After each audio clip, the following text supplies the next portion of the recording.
우리 옆에 사람 한번 인사합니다. 존경하고 사랑합니다. 한 번 더 하겠습니다. 잘 오셨습니다.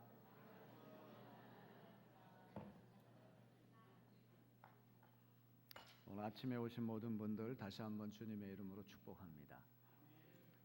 되게 날씨가 이제 이쯤 되면은 굉장히 쌀쌀하고 춥고 그런데 이번에는 비도 좀 오고 또 날이 맑고 깨끗하고 아주 선선하고 춥지도 않고 덥지도 않고 아주 좋은 계절이 아닐 수 없습니다. 여러분들이 새벽에도 나오시고 또 오전에도 나오시고 저녁에도 나오시고 이렇게 나올 때마다 하나님께서 가장 귀하고 복된 자리에 있게 해주심을 믿고 은혜가 넘쳐나는 그런 시간이 되어지길 바랍니다.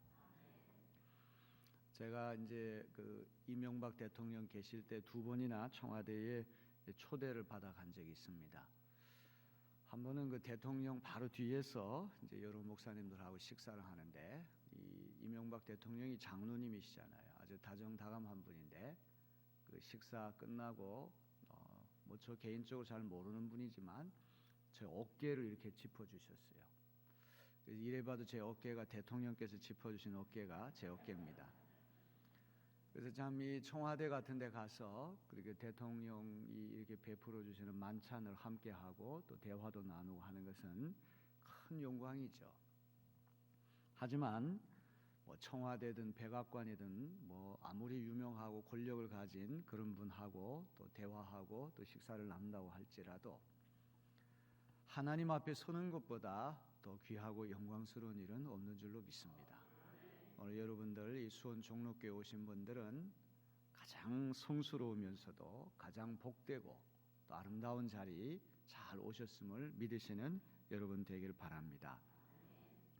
제인 오스틴이라고 하는 여류 작가가 오만과 편견이라고 하는 유명한 연애 소설을 써가지고 베스트셀러 작가가 됐습니다. 일종의 코미디 소설이라고 볼 수 있는데요. 이 오만과 편견, 오만이라고 하는 게 뭐고 편견이라고 하는 게 뭘까? 오늘 말씀을 듣는 여러분들이 이걸 한번 생각해 보는 시간이 되길 바랍니다.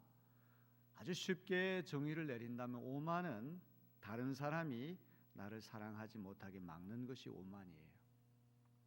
내가 다른 사람보다 공부를 더 많이 했다. 내가 다른 사람보다 인물이 더 잘났다. 내가 다른 사람보다 집안 배경이 더 좋다. 내가 다른 사람보다 신분이 높다. 지위가 높다. 이렇게 뭔가 은근히 다른 사람보다 더 낫다는 생각을 가지게 되면 그것이 다른 사람이 나를 사랑할 수 없게 만드는 것이죠. 지위 때문에 어쩔 수 없이 다른 사람이 나한테 굽신굽신 한다고 할지라도 그것은 마음에서부터 오는 것이 아니라 그 사람의 외적인 힘 때문에 어쩔 수 없이 그러는 것이지 마음과 마음이 교통되는 것은 아니거든요. 오만이라고 하는 것은 다른 사람이 나를 사랑하지 못하도록 막는 것이 오만이다. 편견이라고 하는 거꾸로 내가 다른 사람을 사랑하지 못하도록 만드는 거예요. 생각해 보면 이 오만이라고 하는 것도 문제지만 이 편견이라고 하는 것도 아주 나쁜 것이 아닌가 생각합니다. 우리는 어려서부터 많은 경험을 가지고 그 경험이 집적돼서 오늘의 내가 됐거든요. 저희 그 오촌 당숙이 소켓 공장을 2개를 크게 하시면서 집단 이주를 했는데 그 집은 이제 사장님 집이기 때문에 아주 고래등 같이 시골이지만 아주 큰 기와집에 살고 우리 집은 그 옆에 이렇게 있었습니다. 우리 집은 좀 초라한 집이었고 그리고 이제 돈이 많다 보니까 그 오촌 당숙은 자식을 12명을 낳았는데 거의 다 고등학교 이상 다 나오고 다 대학 공부를 다 시켰어요. 근데 저한테는 육촌형이죠. 육촌형 가운데 이 종대형이라고 하는 분이 있었는데 아주 제가 뭐 한 6살, 7살 아주 조그만 어린아이였을 때 이제 이 형님이 서울서 공부를 하다가 이제 방학 때 내려왔는데 그 집에 큰 세파트 개를 키웠습니다. 그 개가 하리라고 하는 개입니다. 일본 이름인데 하리. 근데 이 형님이 좀 짓궂었습니다. 장난기가 심해가지고 제가 그 집에 놀러를 갔는데 개를 이렇게 갖다 대면서 하리 물어 씩씩 그러는 거예요. 그랬더니 이제 주인의 말을 듣고 그 하리라고 하는 개가 으르렁거리면서 사납게 나를 물으려고 그러는 거예요. 그때부터 제가 기겁을 해가지고 이 개에 대해서 약간 포비아, 공포증이 있는 겁니다. 사실 개라고 하는 짐승처럼 충성되고 또 귀엽고 사랑스러운 짐승이 어디 있겠습니까? 참 충성된 거죠. 근데 한번 그런 경험이 있어가지고 특별히 이제 어떤 집 대문 앞을 지나갈 때 개조심이라고 쓰여 있으면 이제 오금이 저린다 그러나요? 뭔가 마음이 불안해지는 거예요. 이게 하나의 트라우마가 돼가지고 잘 극복하기 어렵게 되는 것이죠. 편견이라고 하는 것, 뭐 일본 사람은 어떻고, 뭐 중국 사람은 어떻고, 아프리카 사람은 어떻고, 독일 사람은 어떻고, 우리 막연한 다 편견이 우리가 다 있다는 말이죠. 우리는 일본 사람들한테 36년 동안 나라를 빼앗겼고, 또 임진왜란을 통해 가지고 우리나라가 쑥대밭이 되고 많은 사람들이 학살을 당했습니다. 그래서 바로 이웃에는 일본에 대해서 좋은 감정을 갖지 않고 있습니다. 편견이 많습니다. 제가 알기로는 지구상에서 일본 민족을 업신여기는 유일한 민족이 우리나라 사람이라는 거예요. 미국 사람이든 독일 사람이든 일본 민족하면 완전 선진국 대접을 해주는데 항상 우리나라 사람은 일본 천황이 백제 유민들이다. 백제 왕족들이 건너가가지고 일본 천황이 됐고 우리가 다 이 선진 문명을 전수해줬기 때문에 일본에 그렇게 됐다. 항상 이제 그 생각을 하면서 일본을 한 단계 낮게 여깁니다. 저는 일본을 몇 차례 가봤는데 일본에 갈 때마다 야 일본이라고 하는 나라는 큰 나라고 선진국이라고 하는 것을 피부로 느끼게 됩니다. 먼저 인구가 1억 3천만 명이나 되고 땅덩어리가 우리나라보다 남북한 2배 정도 크거든요. 그리고 일본은 어디 가든지 깨끗하고 사람들이 정직한 것 같아요. 친절합니다. 그래서 일본 사람들한테 배울 게 많은데 물론 이제 뭐 아베 정권이니 이런 사람들을 극우로 가가지고 못된 아주 근성들이 있죠. 그거는 우리가 차치하고라도 우리가 가지고 있는 편견을 내려놓고 사실을 있는 그대로 본다고 하는 것은 얼마나 중요한 일인지 알 수가 없습니다. 사실을 있는 그대로 본다고 하는 것은 거의 불가능한 일이에요. 어린 시절부터 오늘에게까지 우리가 수많은 경험을 하고 수많은 상처를 받고 수많은 이제 많은 사람들을 만났기 때문에 이렇게 저렇게 형성된 이 편견이라고 하는 것이 오늘 우리 사물을 있는 그대로 보기가 참으로 어렵게 만드는 것입니다. 그래서 오늘 주신 이 비유 말씀도 이런 맥락에서 첫째는 우리가 주님 앞에 오만을 내려놓는 우리가 되어야 할 줄로 믿습니다. 성지 순례를 제가 했거든요. 그랬더니 그 예루살렘 옆에 베들레헴이라고 하는 곳이 있는데 이 베들레헴은 아랍 사람들이 이제 거주하는 곳입니다.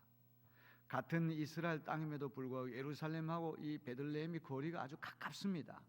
그런데 거기는 separation wall이라고 해서 분리 장벽이 딱 가로막혀 있고 거기는 아랍 사람들이 주로 거주하는 곳입니다.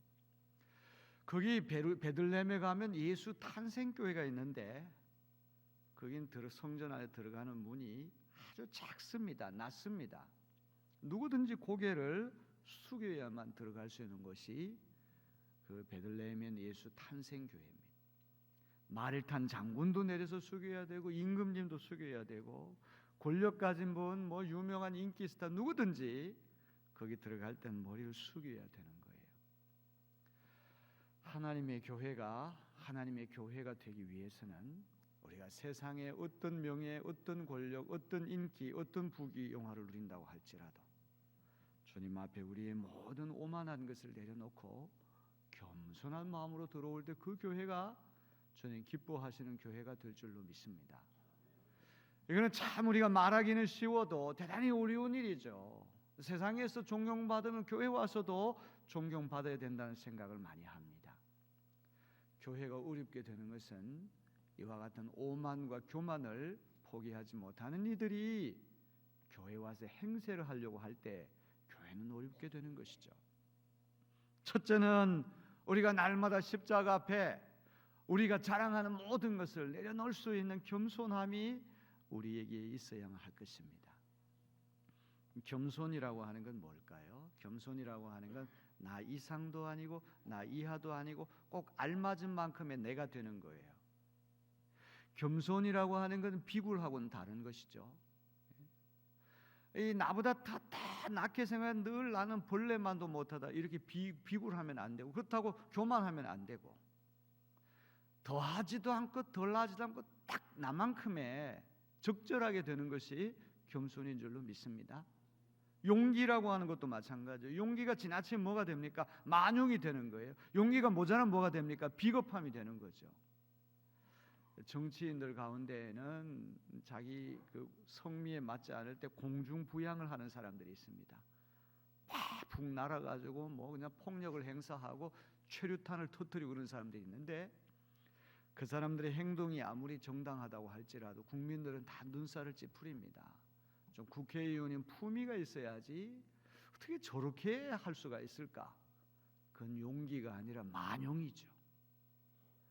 그래서 이 덕이라고 하는 것은 더하지도 않고 덜하지도 않고 딱 알맞은 상태, 참 어려운 것인데, 사랑하는 성도 여러분, 하나님 앞에 나올 때마다 이 모습 이대로 우리 세상에 어떤 것들을 가지고 있든지 자랑하는 모든 것을 내려놓고 겸손한 마음으로 주님 앞에 나오면 그러니가 복을 받고 그러니가 은혜를 얻고 그러니 때문에 교회가 살아나는 역사가 일어나게 될 줄로 믿습니다. 편견이라고 하는 것도 굉장히 무서운 거예요. 가난한 나라에서 온 사람들 하면은 저 사람들 피부 색깔이 어떻고 나라가 가난하기 때문에 민족성이 어떻고 업신여기는 마음을 가지고, 잘 사는 나라에서 백인들이 신사가 오게 되면 그 앞에서는 굽신굽신거리고, 제가 제일 속상한 게 그저 백인들 조금 뭐 이렇게 권력 가진 사람들한테 아부하고 아첨하고, 좀 이 자부심이 있어야 되지 않겠습니까? 지난번에 미국 대사가 피습됐을 때에도 한국 교회에서 너무 지나치게 저자세로, 어떤 사람은 뭐 대사관에 가가지고 뭐 넙죽넙죽 절을 하고 말이죠. 그러고는 무슨 부채춤을 추고 난리를 지기는데, 오히려 미국 사람들이 우리를 더 우습게 보는 거 아닙니까? 국가에도 체면이 있는 건데 꼭 그렇게 할 필요가 뭐 있겠습니까? 자, 이런 편견들이 우리 자신도 모르게 많이 들어와 있는데 정말 이거는 너무나 어려운 것입니다. 안경을 낀 사람은 쌀쌀 맞다. 안경 꼈다고 우리가 다 쌀쌀 맞습니까? 충청도 사람은 다 양반이다. 충청도 사람 가운데도 나쁜 사람 굉장히 많습니다. 사기치는 사람 많습니다. 범죄가 많이 일어납니다. 우리가 어느 지역이라고 하는 거 그것만 가지고는 그 사람이 이렇다 이렇게 재단하는 게 큰 범죄 행위가 아닐 수 없는 것입니다. 이 모양 저 모양 우리 안에 형성되어 있는 이런 모든 편견들을 날마다 주님의 이름으로 버리고 또 버려서 사실을 있는 그대로 볼 수 있는 정직한 눈을 달라고 하나님 앞에 기도할 수 있는 우리가 되어야 하겠습니다. 우리 사람에게는 세 종류가 있다고 그러잖아요. 첫째는 거미 같은 사람이 있다. 거미는 거미줄을 쳐가지고 곤충을 잡아먹죠. 남을 해쳐야만 사는 사람이죠. 두 번째는 개미 같은 사람이 있다고 했어요. 개미는 열심히 일해가지고 남한테 해도 끼치지 않고 유익도 안 주고 자기 혼자 잘 먹고 잘 사는 거죠. 생각해보면 우리 거의 다가 개미 같은 인생을 살죠. 하지만 세 번째는 꿀벌 같은 인생이 있다고 했습니다. 꿀벌은 열심히 꿀을 만들어가지고 자기만 좋은 것이 아니라 다른 사람도 이롭게 하는 것이죠. 우리 예수 믿는 사람은 꿀벌 같은 사람들이 되어야 할 줄로 믿습니다. 우리 교회에 나오는 이들 가운데도 어떻게 하면 이 교회라고 하는 조직에 내가 이득이 될 수 있게 할까? 어떻게 하면 선익을 끼칠 수 있을까? 뭐 크게 하는 일이 없죠. 항상 그걸 고민하면서 항상 주변을 이렇게 기웃거리는 사람들 마음은 참 아름다운 것입니다. 디트리 보네퍼라고 하는 신학자는 그리스도인은 누구냐? Being for others, 타인을 위한 존재다, 이웃을 위한 존재다 그랬거든요. 내 중심에서부터 벗어나서 자아를 확대하고 개방해서 점점점 이웃을 배려할 줄 아는 사람, 이른이가 진정한 그리스도인을 믿으시는 여러분 되길 바랍니다. 아멘. 아멘. 우리 수원 종로교회는 다 좋은데 아멘만 더 크게 하면 바랄 것이 없겠습니다. 예? 아멘. 아멘이라고 하는 건 내가 그런 줄로 믿습니다, 동의합니다 이런 얘기 아닙니까? 제가 허튼 말을 가지고 얘기를 하면 아멘 할 필요가 없지만 그것이 옳은 말씀일 때는 아멘. 그리고 화답하면 서로가 좋잖아요. 교회도 또 생동감이 있고. 역사 깊은 교회에 제가 왔기 때문에 이제 역사에 대한 얘기를 좀 하겠습니다. 이제 언제 한번 우리 내리교회 오시면 우리 여기 권사님 뭐 장로님들 교회 오셔가지고 역사 탐방하신 분들도 계시고 또 이명숙 이 전도사님이 우리 교회에서 이쪽으로 오시고 그래가지고 역사적으로 좀 연결이 되는 것 같습니다. 저희 교회는 그 만수교회를 1895년에 이제 개척했고요. 또 화독교회, 또 주안교회, 또 숭의교회. 그 이호문 감독님의 숭의교회도 다 우리 내리교회에서 개척한 교회입니다. 이런 교회들은 다 개척한 교회고 이제 3번 분열이 됐는데요. 이제 창녕교회, 그다음에 율목교회, 세길교회 이런 교회들은 이제 싸워가지고 이제 갈라져 나간 교회들입니다. 자, 그래서 어머니 교회라고 하는 건 자식을 많이 낳아야지 어머니 교회가 아니겠습니까? 그래서 우리 내리교회는 어머니 교회죠. 자식들을 많이 낳았습니다. 이 송월 감리교회도 우리 내리교회가 이제 개척한 교회고, 또 이제 강화도에 있는 뭐 교산교회, 홍의교회 뭐 이런 교회들이 다 이제 우리 내리에서부터 시작된 교회입니다. 근데 우리가 개척한 교회 주안교회 또 숭의교회가 우리보다 교세가 더 크거든요. 이제 우리가 아주 그냥 열악한 환경에 있을 때 숭의교회는 급성장해가지고 인천에서 제일 큰 교회가 됐잖아요. 그래서 우리 담임 목사님께서 그 늙은 어머니의 전무덤이라고 한 표현을 쓰셨는데 다 말라 비틀어진 그 얘기를 하셨는데 그 말씀을 들으면서 제가 생각난 게 문열이. 여러분 문열이라고 들어보셨습니까? 돼지 새끼 낳을 때 제일 첫 번째 이 태문을 열고 나오면서 문열이, 문을 제일 먼저 열고 나온 데서 문열이. 그래서 문열이는 이 돼지의 첫 새끼이기 때문에 그 처음에 그 어머니 그 태를 이렇게 비집고 나와야 되기 때문에 온 힘을 다 사력을 다해서 나오기 때문에 다른 돼지들보다 더 비실비실하고 못생기고 또 이게 가격을 매길 때도 값이 많이 못 나간다는 거예요. 그래서 그런지 저도 우리 큰형님이 계신데 큰형님은 키가 굉장히 작으세요. 그리고 몸이 호리호리하시고 그래서 우리 큰형님 문열이기 때문에 그렇구나 그런 생각을 해보는데 생각해 보니까 이 어머니 교회라고 하는 교회들은 되게 문열이 교회. 이제 우리 교회가 지금이야 뭐 이제 건물도 짓고 그래가지고 이제 모교회 구실을 좀 하게 됐지만 옛날에는 이 고전을 면치 못하는 거예요. 그래서 역사책을 들춰 보니까 내리교회는 헌금이 늘 부족한 교회다.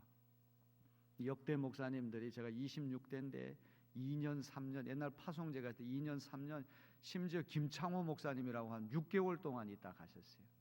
그래서 건축하고 나가지고 교회가 얼마나 어려운지 6개월 만에 임하시면서 그분이 뭐라고 얘기를 하고 하셨는가 하니 이 교회는 월급도 제때 주지 못해서 목사가 11조도 못하는 교회다 이런 얘기를 하고 왔다는 거예요. 그래서 그야말로 문열이 교회죠. 그런데 여러분 이 문열이라고 하는 것이 나쁜 게 아니에요. 제일 먼저 태문을 열고 나와가지고 다른 동생들이 잘 순순히 이렇게 나올 수 있도록 그렇게 길을 터주는 역할을 하는 거 아닙니까? 자기는 값도 제대로 못 받고 비실비실하고 젖을 먹을 때도 동생들한테 이리 치고 저리 치여가지고 그냥 그 어머니 젖도 제대로 물지 못하는 가운데 있지만 그 문열이 덕분에 다른 동생들이 다 나오는 것 아니겠습니까? 이제 수원 종로교회 올 때 왠지는 모르지만 문열이 교회가 생각이 나네요. 여기 수원 제일교회, 뭐 영화교회 이런 교회들이 다 여기서부터 나갔다고 제가 들었습니다. 그야말로 이 수원 지역의 모교회입니다. 하지만 문열이가 여러분 교회보다 다른 교회가 교세가 더 크다고 할지라도 뭐 여기 영통이니 뭐 이런데 그 대형 교회들이 많잖아요. 하나 또 여러분 기죽을 필요가 없습니다. 뭐 수만 명 모이는 교회라고 해서 주님이 기뻐하시는 건 아니잖아요. 숫자가 적다고 할지라도 정말 주님을 사랑하고 바른 생각을 가지고 예수 정신으로 충만하면 그런 이들이 세상을 바꾸는 것이지 뭐 수만 명 모인다고 그래 그 사람들이 교회를 새롭게 하고 세상을 바꾸는 건 아니란 말이죠. 그런 의식을 간직하시는 여러분 되길 바랍니다. 저는 이제 오늘 교회 얘기를 먼저 좀 하고 이제 본문 말씀을 전하려고 그러는데요. 자, 이렇게 우리 내리교회가 이제 개척도 많이 하고 이제 이렇게 됐는데 그 1923년도에 신홍식 목사님이 우리 교회에 구대 목사님 오셔가지고 손으로 육필로 인천 내리교회 역사라고 한 책을 쓰셨어요. 1915년도에 강매라고 하는 분이 정동제일교회 30년사라고 한 책을 손수 이제 글로 쓰셨는데 그 책에 비견될 만큼 아주 중요한 사료입니다. 거기 보면 이런 얘기가 나와요. 그래서 처음에 이제 내리교회 교인들이 모여가지고 한두 명 이렇게 뭐 신앙생활 하면서 이제 이 사람들이 고민을 하기 시작하는 거예요. 야, 우리 교회가 어떻게 하면 빨리 부흥할 수 있을까? 좀 빨리 사람들 모아가지고 좀 큰 교회 됐으면 좋겠는데 이렇게 고민을 하다가 퍼뜩 생각난 게 뭐냐면 그래 갯놀이를 좀 하자. 그래서 개를 조직을 해가지고 사람들을 하나둘 모으기 시작한 거예요. 그러니까 개돈 때문에 사람들이 모이기 시작하는데 어느 날 이 개주가 돈을 다 왕창 챙겨 도망을 갔습니다. 그나마 있던 교인들까지 다 깨져버리고 딱 몇 사람이 남았는데 그 중에 한 사람이 강화 출신인 이승환이라고 한 사람이 남았어요. 이승환이라고 한 이름은 대단히 중요한 이름입니다. 하나님의 교회는 교회답게 교회다운 방법으로 가야지 뭐 교회를 부흥시키겠다고 그래 가서 뭐 몇 명 전도하면 뭐 자동차를 주고 몇 명 전도하면 텔레비전을 주고 이런 식은 잠깐 효과는 볼지 모르지만 그것은 그리 바람직한 것은 아닌 것 같습니다. 하나님의 교회는 교회다운 방법대로 해야 될 것 아닙니까?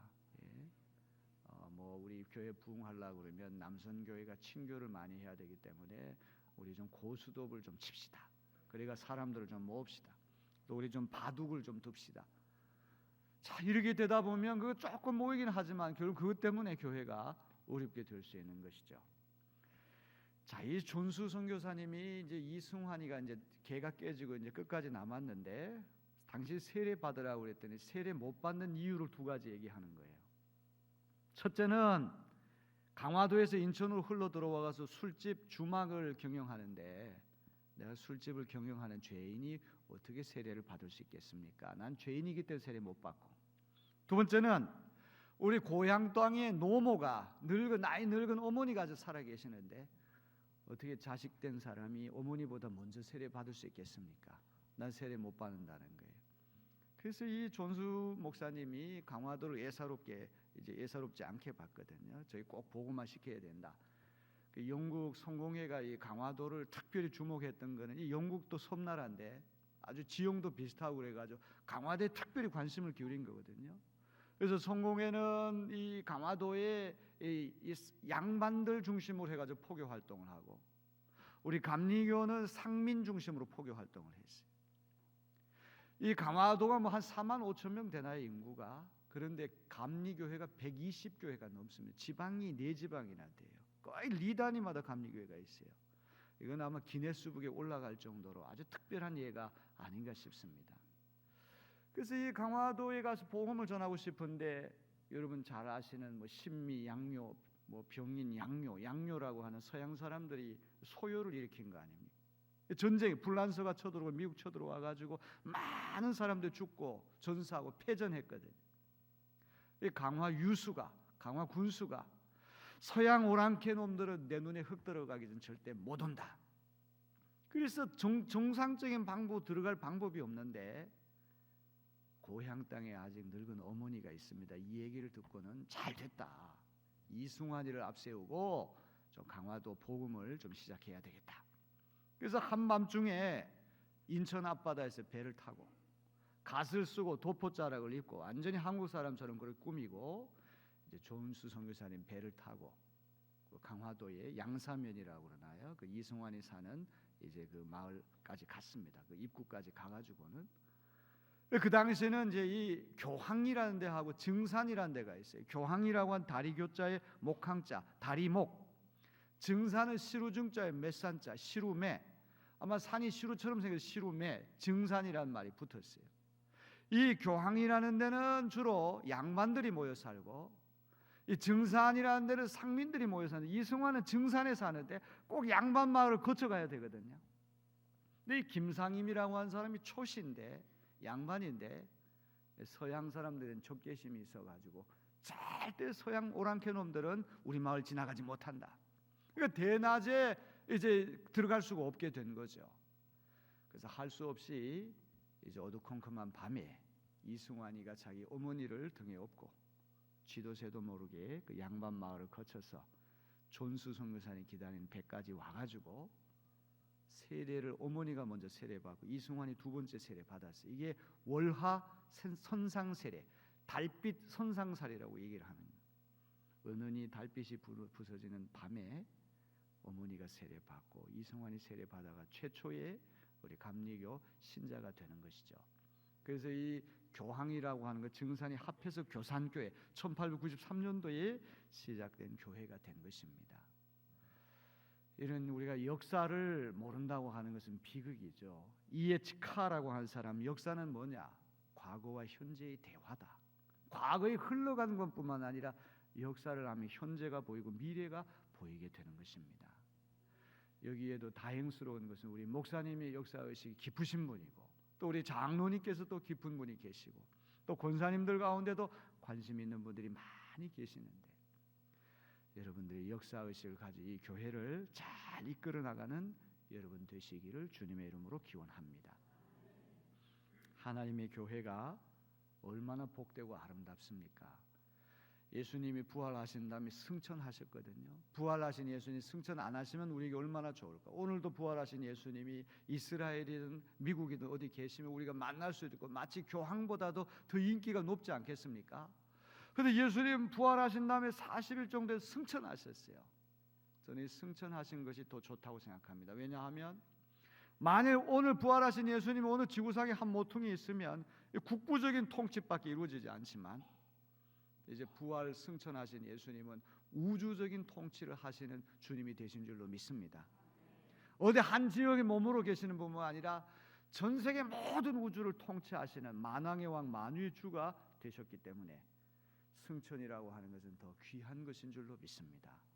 예수님 부활 승천하신 다음에 성령을 선물로 보내주시고, 오순절날 성령 세례를 받고 교회가 생겨났습니다. 오순절은 교회의 생일날이죠. 그래서 이 교회는 새로운 성육신의 신비라고 했어요. 우리가 교회를 주님의 몸이라고 그러잖아요. 이 교회는 예수님이 하나님의 말씀으로서 육신을 입고 이 땅에 오셨는데, 이제 주님 부활 승천하신 다음에 이 교회가 새로운 주님의 몸이라는 사실을 믿으시는 여러분 되길 바랍니다. 저는 우리 목회를 저도 이제 성역 30주년이 됐습니다. 나이 25살에 제가 군목도로 가기 위해서 목사 안수를 굉장히 일찍 받았어요. 제 동기들보다도 제가 이 정회원 연급수는 제가 더 높은 편입니다. 이렇게 여러 교회 개척도 해보고, 또 부목사도 해보고, 또 담임 목사도 해보고, 여러 교회를 이렇게 다니면서 많은 경험들을 하게 됩니다. 그런데 제 목회 철학은 여한 경우에도 사람을 차별해서는 안 되겠다. 여한 경우에도 파당을 만들어서는 안 되겠다. 어떨 때는 그래요. 목사님 오른팔 왼팔을 좀 만드셔가지고 목사님 힘들 때 그런 분들이 전면에 나서가지고 목사님 맡게 해야지, 목사님 목회가 위험하지 않지, 그런 얘기를 하는데, 저는 우리 장로님들 누구하고도 친하거나 그렇게 지내지 않습니다. 누구 내 마음에 들고 성향에 맞는 분들을 앞에 세우고 목회를 하면 그건 잠깐 효과는 있을지 모르지만 반드시 소외되는 사람이 나타나기 마련이죠. 영종조 시대가 그렇게 우리나라의 참 소중한 시대가 되었던 건 탕평책을 썼잖아요. 워낙 이 당파 싸움을 많이 하고 서로 갈라지고, 이 군권이 군주의 권력보다도 신권, 신하의 권세가 더 큰 거예요. 그러니 그 나라 꼴이 되겠습니까? 신하들끼리 그냥 파당을 만들어가지고 임금을 어렵게 하고, 그런데 영조 임금은 골고루 많은 인재들을 등용하고, 종조 임금도 그랬던 거 아니겠습니까? 교회는 여한 경우에도 파당이 있어서는 안 될 것입니다. 서클을 만들고 마음에 맞는 사람들끼리 삼삼오오 파당을 만들어 가지고 텃세를 부리고 이렇게 되면 그 교회는 잘 될 수가 없는 것이죠. 역사 깊은 교회들이 때때로 분규에 휘말리고 갈등을 입는 이유는 다 거기서부터 연유하는 것이거든요. 어느 순간에 교만한 마음이 스그머니 들어가지고 목사님 우습게 여기는 거예요. 목사님은 얼마든지 갈아치울 수 있다. 이 대단히 위험한 생각이 아닙니까? 하나님 보내주셨다는 생각 다 사라지고 우리한테 마음 안 들고 수틀리면 언제든지 내보낼 수 있다. 이거는 잘못된 생각입니다. 그래서 교회는 교회다운 방법으로 나갈 때 하나님께서 귀하게 들었을 수 있음을 기억하시는 여러분 되길 바랍니다. 자, 저는 교회의 5가지 기능을 여러분에게 말씀을 드리고 싶습니다. 첫째는 교회는 예배가 살아야 됩니다. 지난 아침에도 제가 말씀드렸잖아요. 예배가 은혜로운 예배가 돼야 됩니다. 정말 예배 올 때마다 주님이 나와 함께 계시구나. 우리 이 가운데 계시구나. 주님을 만나고 주님을 체험하고 가는 살아있는 예배가 되어야 할 것입니다. 그러기 위해서는 목사님 한 분만 설교 잘한다고 되는 게 아니라 우리 모두가 다 진지한 마음 가지고 예배 드려야 돼요. 유일한 청중, 유일한 관객 되시는 하나님 어떻게 기쁘게 할 수 있을까? 기도하시는 장로님도 정성을 다해 기도 준비하고 성경을 낭독하는 분도 정성을 다해 성경을 낭독하고 찬양대도 입술로만 찬양하는 것이 아니라 마음으로 영혼으로 찬양을 해서 이 분위기가 그런 분위기가 돼야 됩니다. 수원 종로교회는 저와 아버지가 자주 양반교회 점잖은 교회입니다. 아주 저는 이렇게 많은 집회를 다녀보자 이렇게 차분하게 말씀을 들어주는 분들은 여러분 처음이에요. 아주 특별한 컬처, 독일 말로 쿨투어, 아주 특별한 문화가 이제 이 형성이 된 교회. 이 교회마다 다 문화가 달라요. 다 문화가 달라요. 그래서 이제 낯선 사람, 완전 100% 이방인이 가면 제일 먼저 그 교회 문화를 제일 먼저 알 수 있는데 솔직하게 제가 말씀을 아주 따뜻하고 좋은 교회가 수원 종례교회입니다. 여기는 뭐 하나님이 제 마음을 아실 텐데요. 이렇게 제가 예배 끝나고 그럴 때마다 뭐 권사님, 집사님 같은 분들이 저한테 먼저 인사를 하시고 얼마나 제가 고마운지 알 수가 없어요. 어떤 교회는 뭐 강사가 와도 겉들도 보지도 않고 그냥 자기들끼리만 희희낙낙하는 교회들이 많은데 여기는 이렇게 손님을 따뜻하게 맞아주시고 제가 마음이 마치 우리 내리교회에 와서 지금 설교하는 그런 느낌이에요. 역사가 깊은 교회라서 그런지 모르지만 많이 닮았습니다. 그리고 또 이렇게 나이 지긋하신 우리 권사님들이 이렇게 와 계시니까 또 너무 좋고요. 저희도 예배 드릴 때 보면은 이 좌석이 흰머리 소녀들로 가득합니다.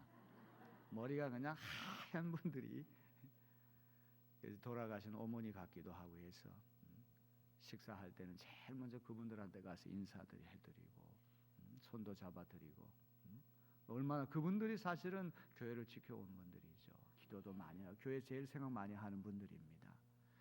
이렇게 따뜻하고 좋은 교회, 날마다 예배가 살아있는 교회가 되어지기를 주님의 이름으로 기원합니다. 두 번째는 교육하는 거죠. 초대교회는 때를 얻든지 못 얻든지 계속해서 배웠습니다. 성령은 진리의 영이기 때문에 지성적인 행위를 배제하지 않아요. 어떤 성령 받았다 그러면 뭐 뜨거운 불덩이가 내 들어왔다 이렇게 생각하는데 성령은 그런 것이 아니라 인격 하나님이 아닙니까? 인격 하나님은 지성도 가지고 있지 않습니까? 그래서 진리와 생명의 영이기 때문에 계속해서 우리가 배워야 되는 거예요. 평생 교육이라고 하는 말도 있는 것처럼 호기심을 가지고 자꾸만 진리를 탐구하고 새로운 것을 배우고자 하는 그런 아름다운 마음이 있어야 할 줄로 믿습니다. 그 다음에 전도하는 것 참 중요한 것이죠. 이제 예전처럼 이 노방 전도라든지 축호 전도라는 이런 공세적인 전도가 점점 어렵게 됐습니다.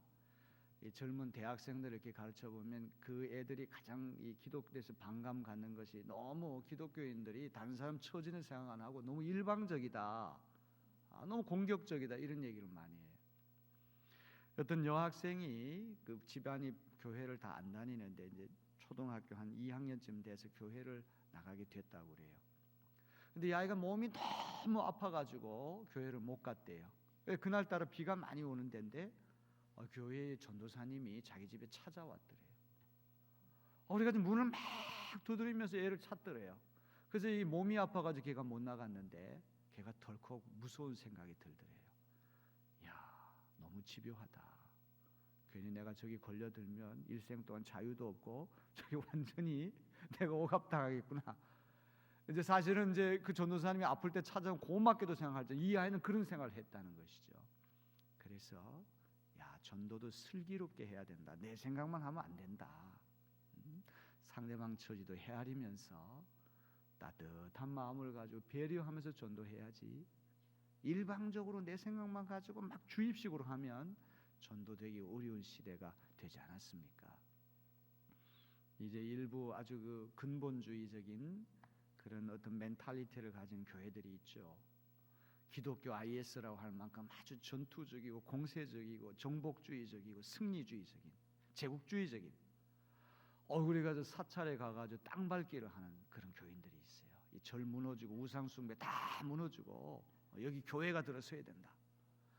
근데 여러분 입장을 한번 바꿔놓고 생각해 보세요. 스님이 머리 빡빡 깎고 승복 입고는 맨날 수원 종로교회 앞마당에 와서 이 교회 빨리 무너지고 여기 절 들어서야 된다.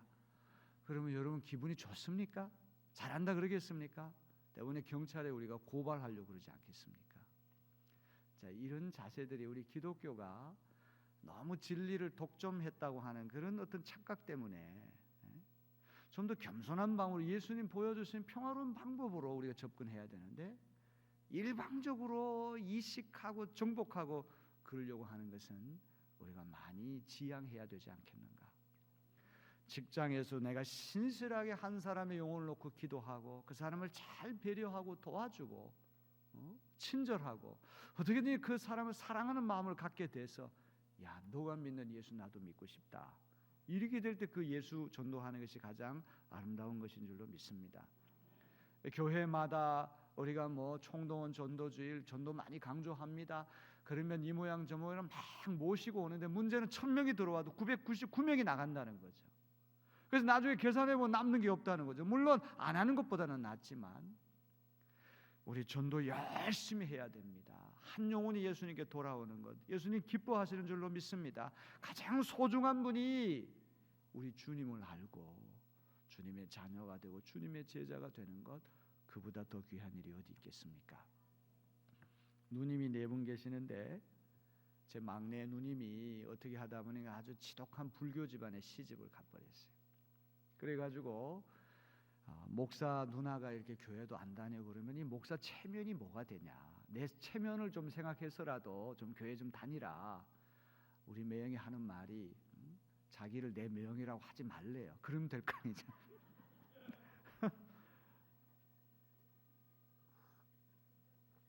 우리 매형이 초등학교 교사인데 이제 좀 일찍 돌아가셨어요. 그리고 이제 조카 녀석이 이제 고려대학교를 나왔는데 결혼을 하게 됐는데 이 녀석이 예수 잘 믿는 집에 처자를 만나가지고 기독교 신자를 만났어요. 그래서 지 어머니하고 자기는 교회 안 다니는데 그쪽이 예수 믿는 집안이니까 외삼촌이 나보고 주례를 좀 서달라는 거예요. 그래서 제가 대전까지 내려가가지고 제 우리 막내 누나의 아들 주례를 제가 섰습니다. 그래가지고 이제 이 며느리가 이제 그 시어머니한테 또 살살거리고 이제 이러면서 이제 우리 누나도 마음이 상당히 열렸어요. 그래서 이제 우리 조카는 자기 이제 마누라 따라가지고 교회 나가겠다 이제 이런 얘기를 하고 있습니다. 할렐루야. 이게 이제 전도가 되기 시작해서 저도 참 너무 부끄러워가지고 이 집안에 목사 누나가 교회를 안 다니고 이 불교의 독실한 보살이라 그러면 얼마나 부끄럽습니까? 새벽에 기도 많이 했는데 하나님께서 그런 방법을 통해서 또 역사하시는 것을 깨닫게 됩니다. 여러분도 꼭 일생의 소중한 분을 한 분 이상씩 꼭 전도할 수 있게 되기를 주님의 이름으로 축원합니다. 그 다음에 봉사하는 일이죠. 이 봉사라고 하는 건 뭡니까? 쉽게 얘기하면 돈 안 받고 하는 건 다 봉사죠. 대가를 기대하지 아니하고 섬기는 것, 희생하는 것. 주방에서 우리 여선교회 식구들이 밥하는 것, 설거지하는 것, 이게 다 봉사입니다. 남선교 회원, 청장년 선교 회원들이 주일날 주차 안내하는 것, 그 추운 날씨에 손을 호호 불면서 이게 다 봉사잖아요. 봉사라고 하는 건 얼마나 아름답고 귀한 것인지 알 수 없습니다. 저는 깜짝 놀랐습니다. 여러분들 그 노숙자들 이렇게 식사 대접하는 일을 지금까지도 오랫동안 하고 있다. 중노동이라고 들었습니다. 아무리 좋은 것도 한 1년, 2년 정도 하기는 힘에 부칠 정도로 힘들 수가 있습니다. 그런데도 여러분이 그 일을 한다고 하는 것은 하나님께서 기뻐하실 줄로 믿습니다. 꼭 여러분들 노숙자분들을 이렇게 대할 때 우리 예수님 대접한다, 예수님이 저런 분로 위장하고 계시다, 그런 믿음을 가지고 환대하시길 바랍니다. 그러면 우리 주님 앞에 설 때 내가 배고팠을 때 네가 나한테 먹을 것 줬다. 저 그런 적 없는데요. 내가 옛날 노숙자로 위장했었어, 변장했었어. 우리 예수님 분명히 그렇게 말씀하실 줄로 믿습니다. 교회에는 봉사하는 이들이 많아야 됩니다. 몸만 왔다 갔다 하지 말고 뭐든지 맡아서 일을 해야 돼요. 성가대 일을 하든 교사 일을 하든 뭐 주방에 가서 일을 하든 화장실 청소를 하든 주보를 뭐 나누어 주든 하든 무슨 봉사든지 할 때 그 사람 믿음이 자라날 수가 있습니다. 마지막 5번째는 교제입니다. 코이노니아. 참 이 교회라고 하는 것은 요람에서부터 무덤까지 우리가 일생 동안 몸담는 것이 아닙니까? 여러분 가운데도 모태신앙인도 있고 이 종로교회에서만 잔뼈가 굵은 분들이 많이 계실 것입니다. 아이가 첫돌 잔치할 때 가서 예배 드려주고, 또 무슨 생일이 있을 때 생일 잔치 가서 예배 드려, 결혼식도 교회에서 하고, 장례식도 하고. 그냥 태어나가지고 세상 떠날 때까지 교회에서 다 모든 일을 주관해 주잖아요. 우리는 홀로 살 수가 없습니다. 더불어 사는 것이죠. 이 교회의 한 일원이 돼가지고 함께 도와주고 함께 격려하고 함께 위로하고, 이보다 더 귀한 일이 어디 있겠습니까? 목회를 하다 보면은 참 예기치 않는 어려움을 당하는 분들이 많습니다. 그냥 나이가 50대밖에 안 되는데 갑자기 암에 걸려가 돌아가신 우리 권사님 한 분이 아주 건강한 분인 줄 알았어요. 볼링장을 하는 분입니다. 이 볼링장이라고 하는 게 낮에 주무시고 이제 밤에 이제 활동을 하기 때문에 이 낮과 밤이 바뀌어서 그런지 스트레스를 많이 받은 것 같아요. 1956년생인가밖에 안 되는 분이신데 좀 몸에 이상이 있어가지고 병원에 갔더니 췌장암 말기라는 거예요. 그래서 석 달 만에 돌아가셨어요. 너무나 빨리 돌아가셨어요. 이제 이런 경우들이 많이 있는데 그 슬픈 일을 당한 집안에 교인들이 찾아가서 위로하고 함께 울어주고, 그것이 얼마나 큰 위로가 되는지 몰라요. 어떨 때는 집안 식구들이 없어가지고 속회 식구들이 가서 다 장례를 치러주는 경우도 있단 말이죠. 수원 종로교회가 이와 같은 진정한 예수 그리스도의 사랑이 넘쳐나는 교제가 충만한 교회가 되어지기를 주님의 이름으로 축원합니다. 자, 첫째는 뭡니까? 예배. 두 번째는 교육. 세 번째는 전도. 네 번째는 봉사. 다섯 번째는 교제. 이 5가지가 다 살아 움직이는 교회가 종로교회인 줄로 믿습니다. 자, 그러면 이제 한 30분 정도는 우리 누가복음 10장 25절로부터 37절 그 유명한 선한 사마리아인의 비유를 우리가 오늘 한번 자세하게 한번 들여다보는 시간이 되었으면 합니다. 탕자의 비유와 함께 예수님의 비유 가운데 가장 잘 알려진 비유가 바로 이 비유입니다. 서양에서는 교회 안 다니는 사람도 선한 사마리안, 굿 사마리탄 하면 모르는 사람이 없어요. 그래서 아예 병원 이름도 굿 사마리탄 하스피털, 선한 사마리안 교회. 아주 뭐 이 서양 2000년 역사에 있어서 지대한 영향을 미친 비유가 오늘 이 비유 말씀입니다. 한번 여러분들 이 말씀을 한번 잘 들어보시길 바랍니다. 자, 비유는 30절부터 시작돼요. 근데 항상 제가 말씀드리는 이 비유는 허공에서 나오지 않고 비유가 나오게 된 계기가 있습니다. 상황이 있습니다. 이 비유는 어떤 맥락에서 나왔는지 우리 25절로부터 29절까지를 한번 보겠습니다. 자, 25절 봅니다. 어떤 율법 교사가 일어나 예수를 시험하여 이르되 선생님, 내가 무엇을 하여야 영생을 얻으리까? 율법 교사라고 하면은 랍비, 서기관, 일평생을 율법만 연구하는 학자를 얘기하죠. 그러니까 뭐 율법을 아주 어렸을 때부터 공부를 많이 했기 때문에 율법에 대해서 정통한 사람이에요. 근데 이 사람이 예수님한테 질문을 던질 때 이 질문이 불순해요. 동기가. 제자가 선생님한테 질문 던지는데 지가 정답을 다 알고 있으면서 선생님이 아나 모르나 한번 떠보자. 그래서 질문을 던지는 거 똑같은 거예요. 아시겠죠?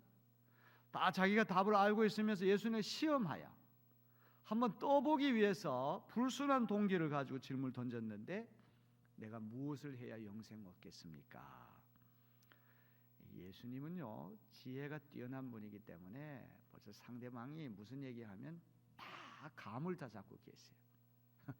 요한복음에 보면은 현장에서 간음하다 잡힌 여자를 그 못된 사람들이 끌고 와가지고 현장에서 간음하다 잡힌 여자입니다. 율법에 의하면 이런 여자는 돌로 쳐 죽여야 되면 투석형을 해야 되는데 어떻게 하면 좋겠습니까? 이 얘기는 예수님 함정에 빠뜨리려고 그러는 거 아니에요?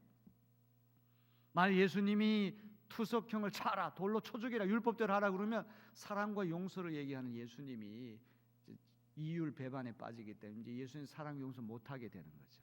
그렇다고 용서하라 그렇게 되면 율법을 어기기 때문에 또 유대인으로 살 수가 없어요. 이렇게도 말할 수 없고 저렇게도 말할 수 없고 완전히 올무의 함정에 빠뜨리기 위해서 아주 간교한 방법으로 질문을 던졌거든요. 근데 우리 예수님은 바로 즉답을 하지 않으시고 땅바닥에다가 뭔가 글씨를 쓰셨다는 거예요. 글씨 쓰셨다는 유일한 얘기가 거기 나오잖아요. 도대체 뭐라고 글씨를 쓰셨을까요? 대단히 궁금하지 않습니까? 간음이라는 거는 남자도 하는데 남자는 어디 갔냐 이렇게 썼을까요?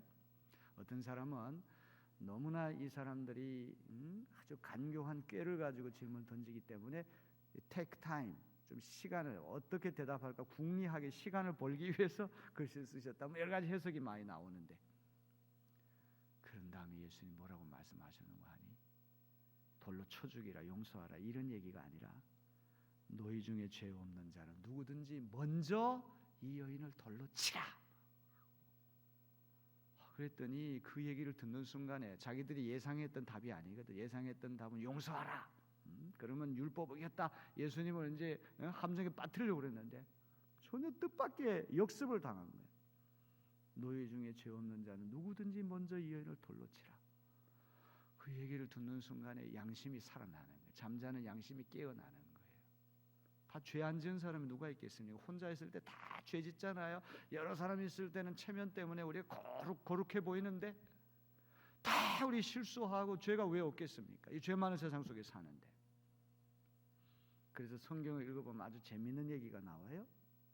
나이 많은 순서대로 나이 어린 순서로 돌멩이를 슬그머니 놓고 떠났다. 이 얘기는 뭐냐? 나이가 많은 사람이 죄가 더 많다는 이야기입니다. 오늘 우리 장로님들 권사님 저보다 죄가 더 많습니다. 인정하셔야 됩니다. 나이 많은 순서대로 돌멩이를 놓고 슬그머니 떠났다. 연장자 순으로 떠났다고 되어 있어요. 성경 읽어보세요. 83세 된 목사님이 강단에서 말씀하기를 여러분 저는 83년 묵은 죄인입니다. 그런 얘기를 했다고 그래요. 옳은 얘기죠. 예? 나이 한 살 더 먹으면 더 먹는 만큼 우리는 죄도 그 무게가 더 깊어진다. 이걸 우리가 솔직하게 인정하는 우리가 돼야 되겠습니다. 예? 우리 나이들이 아무리 죄가 많다 우리보다는 더 깨끗하겠죠. 죄 많은 세상에 우리 한 해로 더 살면 그렇게 되는 것 아닙니까? 그래 다 돌멩이 슬그머니 놓고는 다 떠나가고 말았어요. 너 정죄하던 사람들 어디 갔지? 아무도 없습니다. 나도 너를 정죄하지 않는다. 나도 너를 용서한다. 하지만 다시는 이런 죄를 짓지 말라. 참 이 그림을 생각할수록 야 예수님 참 좋은 분이구나. 아멘. 참 아름다운 분이구나. 우리 그런 분을 스승으로 모신다고 하는 것 얼마나 이 기쁘고 감사한 일입니까? 여기도 율법 교사가 다 정답을 알면서 내가 뭘 해 영생을 얻을 수 있습니까? 그랬더니 예수님께서 거기에 말려들지 않고 26절을 다 같이 봅니다. 예수께서 이르시되 율법에 무엇이라 기록되었으면 내가 어떻게 읽느냐? 그랬더니 27절에 대답하여 이르되 내 마음을 다하며 목숨을 다하며 힘을 다하며 뜻을 다하여 주 너의 하나님을 사랑하고 또한 내 이웃을 내 자신같이 사랑하라 하였나이다. 어떤 율법 교사가 찾아와서 이 613가지 된 율법 10계명을 비롯해 613가지 된 계명을 한마디로 딱 요약하면 뭐가 됩니까? 으뜸 가는 계명이 뭡니까? 첫째 가는 계명이 뭡니까? 그랬더니 예수님이 위로 하나님 사랑하고 아래로 이웃 사랑하는 거다. 대단히 중요한 거는요, 첫째 가는 계명이 하나만 아니고 둘인데요, 이건 둘이 아니라 영어로 inseparable, 이게 서로 떼놓을 수가 없는 거예요. 바늘 가는데 실이 가듯이 하나님 사랑은 항상 한 세트로 움직이는 거예요. 쌍둥이 계명이에요. 사랑의 이중 계명이에요. 하나님 사랑만 있고 이웃 사랑이 없다. 기독교는 절대 신비주의만 있는 게 아닙니다. 하나님 사랑 없고 인간 사랑만 해도 이건 휴머니즘, 그것도 아니에요. 신비주의, 휴머니즘, 이거 다 넘어서는 겁니다. 항상 한 세트로 가는 거예요. 그래서 이 한 세트는 하나입니다. 두 개가 아니고 하나입니다. 아시겠죠? 하나님을 사랑하는 필연적으로 이웃을 사랑할 수밖에 없어요. 왜냐하면 이웃 사람이 하나님의 형상대로 지음받았기 때문에 그런 거예요. 이웃을 사랑하는 사람이 항상 하나님을 사랑하는지는 알 수 없어요. 그건 알 수 없지만 하나님을 사랑하는 필연적으로 이웃을 사랑할 수밖에 없습니다. 그 순서가 이웃을 먼저 사랑하라 이게 아니란 말이죠. 하나님을 먼저 사랑하고 그런 다음에 이웃을 사랑하라. 특별히 이웃을 사랑하되 내 몸과 같이 사랑하라고 그랬잖아요. 그러니까 자기 몸을 사랑하는 이가 이웃도 사랑할 수 있는 거예요. 요즘에 뭐 이제 야구 선수들, 배구 선수들도, 운동하는 선수들도 텔레비전에 잘 보이기 위해 가지고 뭐 이 화장품을 뭐 5가지, 10가지를 쓴다는 얘기를 제가 들은 적이 있어요. 피부에 잡티, 기미 뭐 이런 거 안 생기기 위해서 비싼 거를 얼마나 우리가 바릅니까? 뭐 선크림 바르고. 우리 몸에 대해서 얼마나 여러분 많이 아끼십니까? 좋다고 하는 음식에서는 다 먹고, 집집마다 요즘은 다 몸에 좋다는 건 다 기가 막히게 알아가지고 다 잘 먹잖아요. 그렇게 자기 몸을 아끼듯이 이웃도 사랑하라 이 말이죠. 사랑의 이중계병, 더블 커맨드 오브 러브, 위로 하나님 사랑, 아래로 이웃 사랑. 여러분, 이것이 기독교의 전부입니다. 본질입니다. 진수입니다. 마음에 꼭 새겨 들으시길 바랍니다. 그랬더니 28절에 뭐라고 말씀합니다. 다 같이 읽어봅니다. 예수께서 이르시되 내 대답이 옳도다. 이를 행하라. 그러면 살리라 하시니. 네 대답이 옳아. 위로 하나님 사랑하고 아래로 이웃 사랑하면 너 영원히 살 수 있어. 영생 얻을 수 있어. 여러분, 영생 얻기를 원하십니까? 하나님 사랑, 이웃 사랑 하십시오. 그러면 영생 얻게 되는 것이죠. 자, 그랬더니 29절을 성경 자세히 들여봐야 된다. 29절 다 큰 목소리 읽습니다. 그 사람이 자기를 옳게 보이려고 예수께 여짜오되 그러면 내 이웃이 누구니까? 우리 개역 성경이라고 하는 것은 옛날 고투로 이렇게 번역됐기 때문에 조금 이게 메이크 센스가 안 될 때가 있습니다. 여기서 옳게 보인다고 하는 말은요, 예수님 한번 떠보기 위해서, 테스트해 보기 위해서 정답을 알면서 한번 이렇게 질문을 던졌다가 예수님 자기 꾀에 안 말려 들어가거든요. 그러니까 자기 입으로 말한 것이 다 정답이 다 나오게 했어요. 그때는 사람이 좀 머쓱해지잖아요. 제자가 지가 다 아는 답을 선생님도 알고 있나 해가지고 물었더니 선생님 거기 안 말려들지 않고 오히려 질문한 자기가 머쓱해졌어요. 그럴 때 반드시 자기를 합리화시키고 정당화시키려고 한 생각이 들겠죠. 여기 율법 교사도 옳게 보이게 한다는 말은 합리화시키고 정당화시키기 위해서. 하나님 사랑은, 하나님은 대상이 정해져 있기 때문에 그거는 하나님 사랑하면 되지만 이웃은 불특정 다수가 아닙니까? 지구상에 이렇게 수많은 사람이 있는데 이웃을 사랑하려면 이웃이 누군지를 알아야 될 거 아닙니까? 내 이웃이 누굽니까? 대단히 중요한 얘기를 제가 지금 하는 겁니다. 여기 율법 교사는 어떤 사람이 내 이웃인지 알아야지만 이웃과 비이웃에 대한 경계를 선명하게 그어줘야지만 이웃을 내 몸과 같이 사랑할 수 있지 않습니까? 나하고 한 피를 낳은 유대인 동족, 종교 같은 사람, 학교 같이 나온 사람, 정당 이념이 같은 사람, 이렇게 이웃과 비이웃의 개념을 선명하게 그어줘야지 내가 이웃을 내 몸과 같이 사랑할 거 아닙니까? 이웃이 누굽니까? 이런 질문을 던졌어요. 자, 이제 여기에 예수님께서 그 유명한 선한 사마리인의 비유를 말씀하시는 겁니다. 자, 30절 다 같이 한번 읽어봅니다. 예수께서 대답하여 이르시되 어떤 사람이 예루살렘에서 여리고로 내려가다가 강도를 만나매 강도들이 그 옷을 벗기고 때려 거의 죽은 것을 버리고 갔더라. 한 나그네가 예루살렘에서부터 여리고로, 제리코라고 하는 곳 지금도 있거든요. 세계에서 가장 오래된 도시 가운데 하나죠. 여리고성 무너진 얘기 여러분 잘 아시죠? 요단강 건너편, 저가 꿀이 흐르는 가나안 땅에 들어갈 때 제일 먼저 들어갈 관문이 여리고인데, 예루살렘에서 여리고 내려가는 길은 이게 바위들이 많고 강도들이 이게 숨어 있다가 나그네를 급습을 해가지고 강탈을 하고 강도 살인 사건이 많이 일어나는 곳입니다. 강도를 만났습니다. 강도들이 옷을 다 벗기고 때렸습니다. 거의 죽게 되다. 이 half dead, 절반 죽게 됐습니다. 누가 도와주자면 완전 죽을 수밖에 없는 사람이죠. 자, 세 사람이 지나갑니다. 자, 제일 먼저 누가 지나갑니까? 31절. 마침 한 제사장이 그 길로 내려가다가 그를 보고 피하여 지나가고. 제일 먼저 누가 지나갔습니까? 제사장이 지나갔습니다. 이 제사장은 예루살렘에서 제사 드리는 일을 맡아서 자기 의무를 다 한 다음에 여리고 있는 집으로 돌아가다가 이 강도 만난 나그네를 발견했습니다. 자, 제사장은 부모와 아들과 딸, 형제, 시집까지 하는 친누이, 이 사람들을 제외하고 누구의 시신과도 접촉하면 안 되는 거예요. 왜냐하면 시신과 접촉하면 부정을 탄다는 생각 갖기 때문에 그런 것입니다. 그렇기 때문에 이 제사장은 거의 죽어가는 사람을 외면하고 지나간 건 종교적으로는 틀린 게 아니에요. 율법적으로는 잘못된 것이 아닙니다. 자, 제사장은 오늘 얘기하면 누구를 얘기합니까? 목사님, 신부님 이런 분들이 그냥 지나갔다는 얘기죠. 자, 이제 이 최초의 비유를 듣던 사람들은 제사장이 그냥 지나갔다 이 얘기를 들을 때 이 반성직주의, 성직자들의 반감 때문에 혀를 끌끌 찹니다. 아유, 어떻게 신부님이 그럴 수 있어? 목사님이 그럴 수 있어? 자, 두 번째로 누가 지나갑니까? 자, 32절 다 같이 읽어봅니다.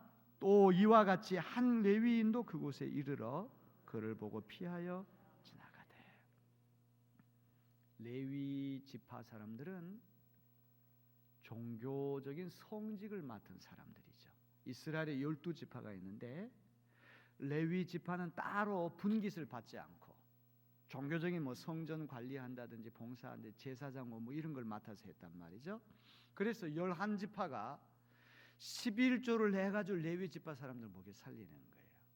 특별히 레위 지파 가운데에도 이 아론의 후손들이, 모세의 형인 아론의 후손들이 제사장 반열에 오르는 거죠. 여러분 아시죠? 그렇기 때문에 여기 레위 지파라고 하면 이거는 오늘 얘기하면 전도사님, 장로님 이 정도 된다고 생각하면 되겠습니다. 자, 제사장도 지나갔습니다. 레위인도 그냥 지나갔습니다. 자, 사실 레위인은 제사장과 달리 이 제사 집전하는 사람이 아니기 때문에 이 죽음, 이 시체를 접촉해도 부정 타는 것은 아닙니다. 하지만 내가 괜히 여기서 알쩡거리다가는 나도 강도 만날 수 있다. 자기 안전을 생각해서 도망갔던 것입니다. 자, 드디어 33절에 자, 이 난국을 타개하는 영웅이 등장할 차례입니다. 잘 보셔야 됩니다. 33절에 누가 등장합니까?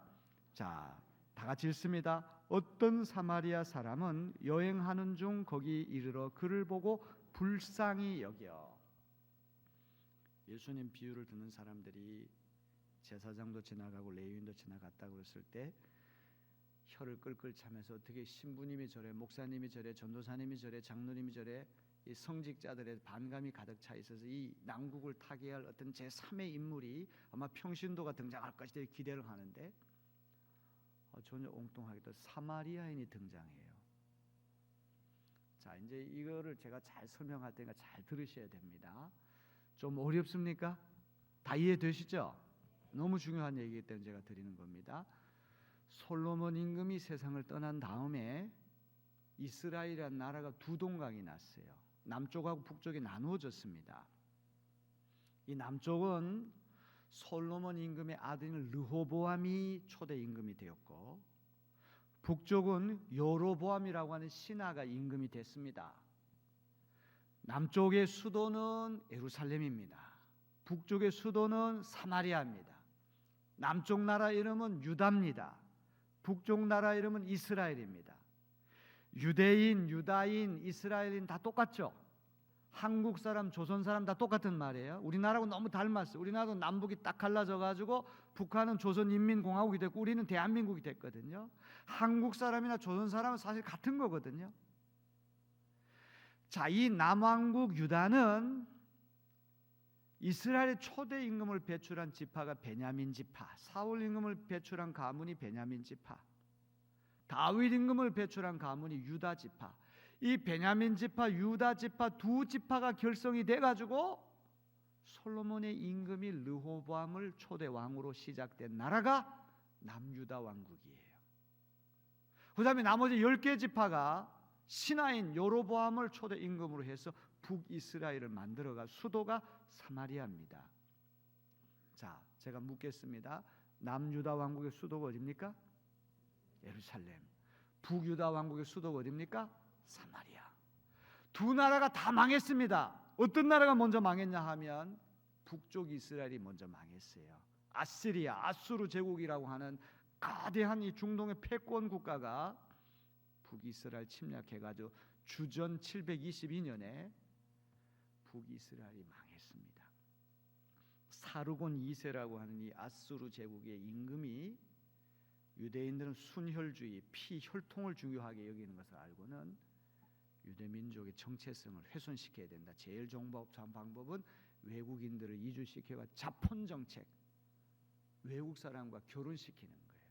그러니까 피가 다 섞여지니까 남쪽 유다 사람들이, 예루살렘 사람들이, 사마리아인들은 이제 완전 이방인들보다 더 나쁜 사람으로 취급하는 거예요. 개, 돼지만도 못하게 취급한. 그래서 예수님 시대에 예루살렘 이스라엘 사람들하고 이 사마리아 사람들, 유대인들과 사마리아는 말도 안 하고 인사도 안 했다는 것이죠. 여러분, 이 역사적인 맥락을 이해하지 않고는 이게 이해가 안 돼요. 그래서 사마리아인 등장했다고 했을 때 다 충격에 빠지는, 공황 상태에 빠지는 거예요.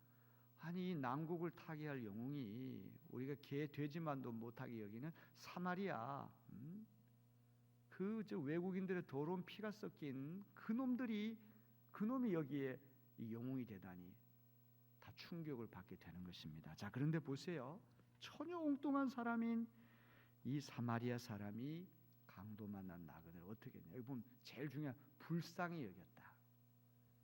의무감 때문에 그런 게 마음에서부터 감동이 와서 일을 하는 거예요. 아시겠죠? 불쌍히 여겨서. 자, 34절 보세요.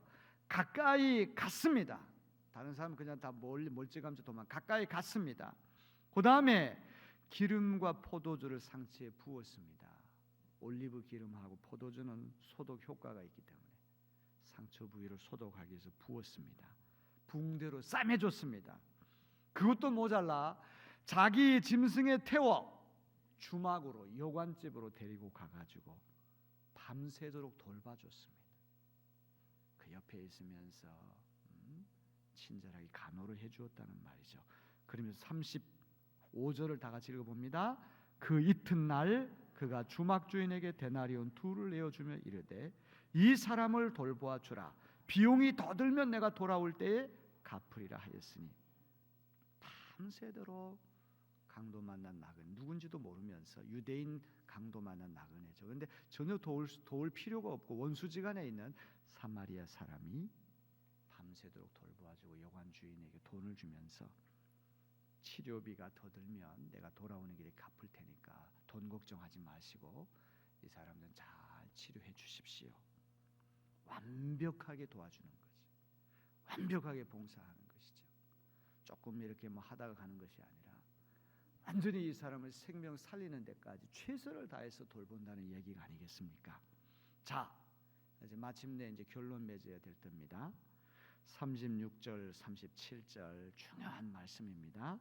내 생각에는 이 세 사람 중에 누가 강도 만난 자의 이웃이 되겠느냐? 이 세 사람 중에 첫째 누굽니까?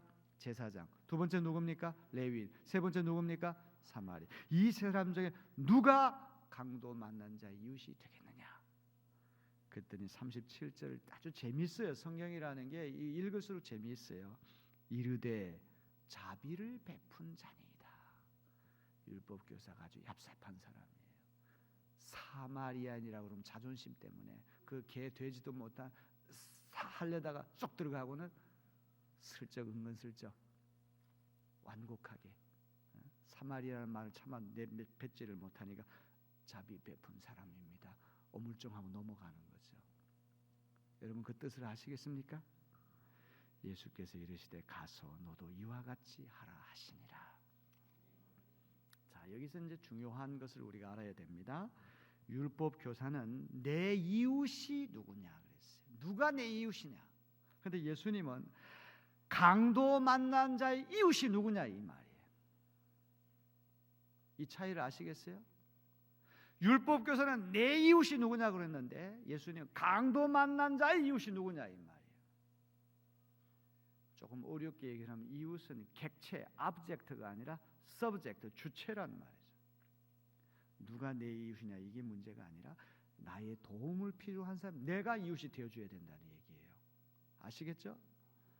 나하고 종교 같은 사람, 학교 같이 졸업한 사람, 고향 같은 사람, 취미 같은 사람, 뭐 이런 사람이 내 이웃이다 이것이 아니라 나의 도움을 필요한 사람 누구든지 내가 먼저 이웃이 되어주라 이 말이죠. 이웃이라고 하는 객체 대상이 아니라 내가 이웃이 먼저 돼주라 이 얘기예요. 이제 그 자식이 아들이 이제 장가를 가가지고 이제 아이도 낳고 또 직장 생활을 열심히 하고 돈 벌기 위해서 먹고 살려고 무진장에 애를 씁니다. 하루 종일 이제 일터에 가가지고 파김치가 돼서 집에 돌아오는데 이 자기 부인을 아끼고 사랑하는 마음으로 집에 돌아오자마자 다 이제 양복 다 벗고 그리고 설거지 다 해주고 청소 다 해주고 애까지 다 봐줍니다. 그럴 때 시어머니하고 친정어머니 반응이 다릅니다. 시어머니는 뭐라고 말합니까? 아유 저 바보 같은 놈 저렇게 고생하고 또 설거지하고 또 빨래하고 애까지 봐준다고 그래요. 친정엄마는 뭐라고 말합니까? 야 우리 사위가 최고다 그렇게 얘기를 합니다. 팔이 안으로 굽는다는 게 자기 중심적으로 우리가 자꾸 본다는 것이죠. 자, 이 이웃이라고 하는 개념도 우리 중심적으로 볼 때가 많잖아요. 나한테 잘해주는 사람 내 이웃이고 나한테 해 끼치는 사람 다 이웃 아니다. 종교 같아야 되고 뭐 또 저죠. 그런데 이 비유를 현대판 버전으로 우리가 바꾼다면 아주 극단적으로 도저히 양립할 수 없는 얘기가 엮어 들어가면 이게 가장 효과가 나는 거예요. 일제강점기에 만주벌판에서 독립운동하던 기독교 신자가 있었는데 이 사람이 이 중국의 마적단을 만나가지고 물건 다 빼앗기고 얻어맞아 죽게 됐는데 조선인 목사님이 그걸 보고는 그냥 지나가고 또 조선인 전도사님 장로님이 또 그걸 보고 지나갔는데 남묘 호랑개교를 믿는 일본 고등계 형사가 이 조선 독립운동하는 사람을 보고서는 불쌍히 여기가 치료 잘 해주고 여관에 데려가서 밤새도록 간해주고 치료비까지 줬다 이 얘기가 되는 거예요. 참 극단적으로 도저히 이루어질 수 없는 얘기가 이게 조화가 될 때 이 얘기는 현대판 버전이 되는 것입니다. 하나님 앞에서는요 인간이라고 하는 게 소중하죠. 그 사람이 나와 종교가 다르다고 할지라도 딱한 처지에 있을 때에는 기꺼운 마음으로 그 사람을 돌보면 그것이 선한 사마리아인이 되는 거예요. 에휴, 저 우상 숭배하는 거 잘됐다 벌 받아야지. 이거는 예수 정신이 아니란 말이죠. 이 성경에 나오는 예수님 말씀 읽을 때마다 야, 이 예수님 말씀대로 한다면 이 세상이 얼마나 좋은 세상이 될까. 이 기독교인들이 세상에서 많은 욕을 얻어먹는 것이 너무 배타적이고 독선적이기 때문에 그런 것이거든요. 조금의 마음의 문을 열고 다른 사람들 이해해 보려고 그러고 도와주려고 그러고 그런 모든 것들을 뛰어넘어 가지고 우리가 사랑을 실천한다면 그 사람들이 야 예수 믿는 사람 정말 다른 사람이구나 마음의 문을 열잖아요. 그런데 우리가 이게 적대감을 가지고 배타적으로 독선적으로 대하니까 그 사람들을 더 이게 마음의 문을 열지 않고 우리에 대해서 경계를 하게 되는 것이죠. 오늘 이 말씀 너무나 귀한 말씀입니다. 오늘 저녁에도 제가 이웃에 대한 말씀을 하려고 해요. 이상하게 다 연결되는 얘기입니다. 우리 예수님 주신 이 말씀을 마음에 잘 새겨 들으시고, 여기 너무 재밌는 말은 너도 이와 같이 하라. 너 이야기 들었니? 너도 이와 같이 하라. 아는 것으로만 그치지 마. 지행일치. 너도 이와 같이 하라. 도울 수 없는 처지에 사마리아에는 유대인 도와줄 필요가 없잖아요. 가장 도와줘야 할 사람들이 외면했으며 종교적인 이유 때문에 자기 안전 때문에 다 도망갔지만 원수지간에 놓여있고 개 돼지 취급을 받던 이가 뜻밖의 정성을 다해 돌봐준다. 이 이야기. 어떤 이가 그런 얘기를 하더라고요.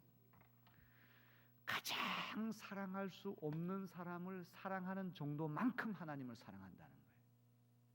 그 뜻을 이해하겠습니까? 가장 사랑할 수 없는 사람을 사랑하는 정도만큼 하나님을 사랑한다는 거예요. 춤출 때 얼굴 예쁜 사람하고만 춤추려고 하지 말고 아무도 파트너 되려고 하지 않은 사람하고 춤추려고 하는 마음. 제일 고약한 게 왕따 놓는 것이죠.